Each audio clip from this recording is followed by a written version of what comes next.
तीन बहनों की लालची भाभी। करिश्मा, रेशमा और मनीषा तीन बहनें हैं।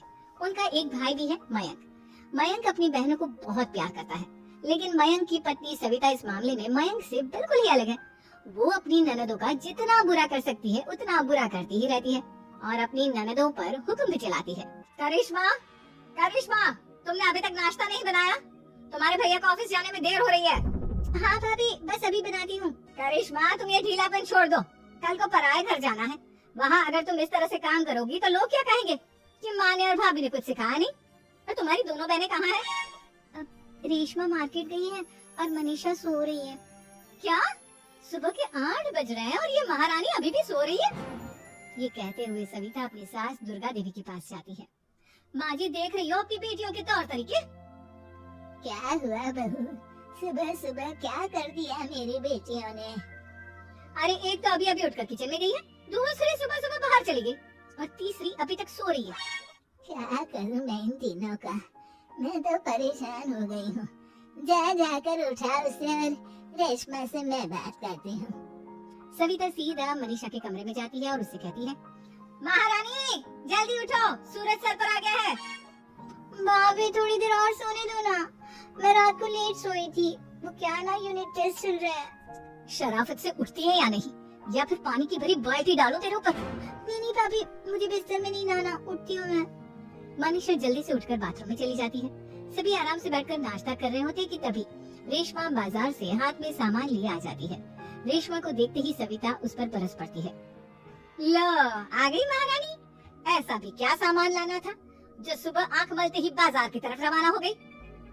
भाभी, कल आप ही तो चीख रही थी कि घर का सारा सामान मुझे ही लाना पड़ता है, घर में किसी को भी किसी काम से कोई लेना देना नहीं है। अब मैं बाजार जाकर सामान ले आई तो आपको इस बात से भी तकलीफ हो रही है?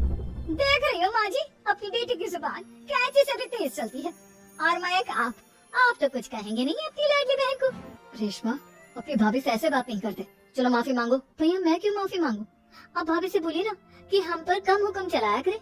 हम इस घर की बेटियां हैं और आपकी पत्नी की ननद है, नौकरानी नहीं। लो कर लो बात, इनकी भलाई के लिए कुछ भी बोलो तो इन्हें बुरा लग जाता है। इस घर में यही इज्जत है मेरी। देख लो माँ जी, आपकी बेटी किस लहजे में मुझसे बात कर रही है। सविता वहाँ से चली जाती है। मयंक को बहुत गुस्सा आता है, वो भी वहाँ से चला जाता है। फिर करिश्मा रेशमा को समझाती है, रेशमा, तुम्हें भाभी से माफी मांग लेनी चाहिए थी ना। लेकिन दीदी, मैंने कुछ किया ही नहीं, तो मैं माफी क्यों मांगू? हाँ करिश्मा दीदी, रेशमा दीदी जैसे ही घर में आई भाभी ही उन पर चिल्ला रही थी। हाँ, मैं मानती हूँ कि गलती भाभी की थी। मैं तो इसलिए बोल रही हूँ कि भाभी ने माँ को तो पूरी तरह अपने वश में कर लिया है। वो हमारी बात सुनती ही नहीं। मयंक भैया हमारे लिए हमेशा खड़े रहते हैं, इसलिए उनकी बात का मान तो तुम्हें रखना चाहिए था ना। कोई फायदा नहीं दीदी, कुछ दिनों की बात और है, भाभी उन्हें भी हमारे खिलाफ भड़का देंगी। फिर वो भी माँ की तरह हमारी किसी बात का विश्वास नहीं करेंगे। इसी तरह सविता अपनी तीनों ननदों को किसी न किसी बात पर परेशान करती रहती थी। एक दिन मयंक अपनी तीनों बहनों के लिए गिफ्ट लाया। क्या रेशमा, ये तुम्हारे लिए हार का सेट। रेशमा, तुम्हारे लिए सुंदर सी ड्रेस। और मनीषा, तुम्हें किताबें पसंद है ना, तुम्हारे लिए किताबें लाया हूँ। थैंक यू भैया, थैंक यू भैया, थैंक यू भैया। करिश्मा, तुम्हारा नेकलेस कितना सुंदर है, ये भैया कहाँ से ले आए होंगे? मैंने भैया को 3 दिन पहले फोन पर ये डिजाइन दिखाया था और आज भैया ये ले आए। सविता तो अपनी ननदों के गिफ्ट्स देखकर जल गई और करिश्मा का नेकलेस तो उसे भी बहुत पसंद आया था। अपनी बहनों के लिए कितना अच्छा नेकलेस लेकर आए हैं, मुझे कभी कोई गिफ्ट नहीं दिया। मैं आज ही ये हार चुरा लूंगी। रात में सविता करिश्मा का हार चुरा लेती है और इसी तरह उसे अपनी ननदों की जो भी चीज अच्छी लगती वो उसे मांगती नहीं, बल्कि रात के अंधेरे में चुरा लेती। इसी तरह दिन बीतते गए और सविता ने मयंक के दिल में भी उसकी बहनों के लिए नफरत पैदा कर दी। एक दिन मयंक ने करिश्मा और रेशमा के लिए रिश्ता देखा और ये बात उसके घर में सबको बताई। माँ, करिश्मा और रेशमा के लिए बहुत अच्छा रिश्ता आया है, वो लोग कल इन्हें देखने आ रहे हैं। आप और सविता मिलकर सारी तैयारी कर लेना। ये सुनकर करिश्मा और रेशमा खुश हो जाती है, लेकिन सविता सोचती है, अगर इन दोनों बहनों की शादी हो गई तो घर और बाहर का काम कौन करेगा? मनीषा तो एक नंबर की कामचोर है, उससे तो किसी बात की उम्मीद लगाना ही बेकार है। मुझे इस शादी को रोकना होगा। अगले दिन सभी लड़के वालों के स्वागत की तैयारी करने में लगे होते हैं। तभी मयंक अपनी बहनों से आकर कहता है, तैयार हो गई तुम दोनों? देखो, दोनों लड़के बहुत अच्छे हैं, मैं कोई कसर नहीं छोड़ना चाहता, इसलिए तुम उनके सामने अच्छे से बिहेव करना और अपनी भाभी से लड़ने मत लग जाना। करिश्मा, तुम वो नेकलेस पहन लो ना जो मैं तुम्हारे लिए लाया था। भैया, मैं बहुत देर से वो नेकलेस ढूंढ रही हूँ, लेकिन मुझे मिल ही नहीं रहा। क्या, तुमने नेकलेस खो दिया? तुम्हें पता भी है वो कितना महंगा था? तुम कोई काम ढंग से नहीं कर सकती। मयंक गुस्से में वहाँ से चला जाता है। थोड़ी देर बाद लड़के वाले भी आ जाते हैं। वो दोनों बहनों को पसंद कर लेते हैं और रिश्ता पक्का हो जाता है। लेकिन सविता के दिमाग में तो कुछ और ही खिचड़ी पक रही थी। वो पंडित जी के पास करिश्मा की कुंडली लेकर जाती है और उन्हें पैसे देकर करिश्मा की कुंडली बदलवा देती है। जब लड़के वालों के पास करिश्मा की कुंडली जाती है तो वो दुर्गा को फोन करते हैं।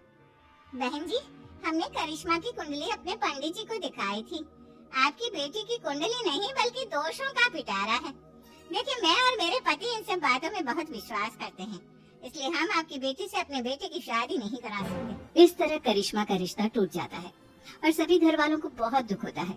अब कविता सोचती है, चलो करिश्मा का तो रिश्ता टूट गया, अब रेशमा का भी रिश्ता तोड़ना है। क्या करूं क्या करूं? अब सविता आवाज बदलकर किसी अननोन नंबर से रेशमा के होने वाले ससुराल में फोन करती है। हेलो, मैं कौन हूँ कौन नहीं ये आपके लिए जानना जरूरी नहीं। बस इतना सुन लो कि रेशमा का 2 साल से किसी के साथ अफेयर चल रहा है। बस रेशमा का रिश्ता तोड़वाने के लिए सविता का इतना कहना काफी था। अब रेशमा का भी रिश्ता टूट गया। मयंक और दुर्गा देवी ने रेशमा को खूब खरी खोटी सुनाई और उससे बार बार उस लड़के के बारे में पूछने लगे। आप दोनों मुझे क्यों परेशान कर रहे हो? अरे कोई लड़का होगा मेरी लाइफ में तो मैं बताऊंगी ना। जब कोई है ही नहीं तो कहाँ से लाऊं मैं कोई लड़का? तो तेरे होने वाले ससुराल वालों को फोन किसने किया था? माँ, मैं नहीं जानती किसने फोन किया था, मैं सच कह रही हूँ। मैं तो पहले ही कह रही थी इसकी लगाम खींच कर रखो, लेकिन मेरी सुनता ही कौन है? अब चुप रहिए भाभी, ये सब आपका ही किया धरा है। अब तीनों बहनों को विश्वास हो जाता है कि ये सब उनकी भाभी ही कर रही है। तीनों बहनें अपनी भाभी को सबक सिखाने के लिए एक वकील कर लेती हैं और घर में हिस्सा मांगा।